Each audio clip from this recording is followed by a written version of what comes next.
Getting things done sometimes gets a reputation for being very rigid and complicated. Hi, I'm Dave Edwards. I've been practicing GTD for, well over a decade, and I think it is neither of those things. But the trick is that you don't overthink it. Just follow the basics and adapt it to your needs. So today, a quick review of some of the basics of GTD. Before we get started, I want to remind you that I have a newsletter that I publish once a week. It's absolutely free. It focuses on productivity, leadership, management, GTD, Evernote, all sorts of productivity issues, and I'd love to send it to you every week. As I said, absolutely free. All you have to do, go to my website, daveedwardsmedia.com, click on the contact page, and sign up, and we'll take it from there. So let's take a look at the 5 basic steps of GTD and break them down a little bit. It starts with capture. Collect everything you have to do that's on your mind, ideas, projects, things you want to do, things you have to do, things that are tucked into project folders. Clear out your email box, your voicemail, anywhere that ideas collect. Now, once you have captured all those ideas, stage 2 is to clarify. After you've collected your ideas, you have to review them. Now, some people make a mistake of trying to do this while they collect, but it's really better if you treat this as a separate step.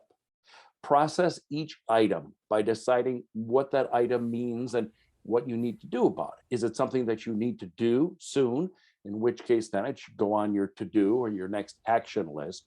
If it's a call you need to make, it goes on your call list. If it's a document you might need later, well, then you want to put it in your reference file. If it's related to a project, of course, you want to make sure it's tagged to the right project. And if you no longer need the item, let's say it's something that you thought of some time ago, you wrote it down, you're finally getting around to processing it, you look at it, you go, I don't really need to do this anyway. Throw it out, you disregard it. Next up, you have to organize everything. Group everything into categories. For example, your list of projects.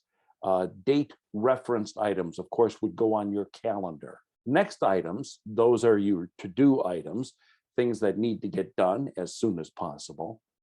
Then step 4 is to do a little reflection. Rather than just continually add to your lists, you periodically need to review everything. Now, one of the key components of GTD is to do a weekly review, and we'll talk about weekly review in a future segment. But it is that opportunity once a week where you go over everything and you make sure everything is in the proper order and that there's no surprises lurking that you've somewhat forgotten about. And then there is step 5, engage or do, or pardon the pun, getting things done. A productivity system is only as good as your ability to not just maintain the system, but have time to actually do your tasks or your next actions. And this is where I think a lot of people make mistakes. Quite frankly, I have been there.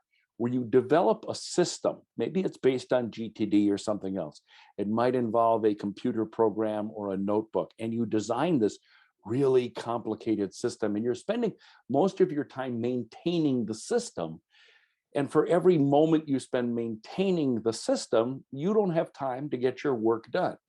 Ideally, you want to have a system that's pretty easy to maintain. There's kind of a natural flow to it. It might come just from your weekly review, or it just might come from your daily activities, but it's not complicated and it still gives you the time you need to get your chores done.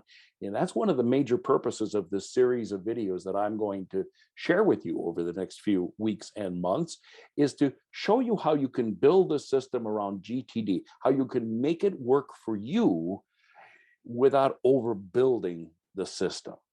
Those really are the 5 steps in a nutshell. So as you can see, they're really not all that complicated. And here's another secret. There's no one way to do each of these steps as long as you do them. So this series is going to be designed to demystify GTD and help you implement it so you can be more productive. I would ask that you subscribe if you're interested in building a better productivity system. Maybe you're already using some components of GTD. If you subscribe to the series, you won't miss any of my videos. I'm Dave Edwards. Stay productive.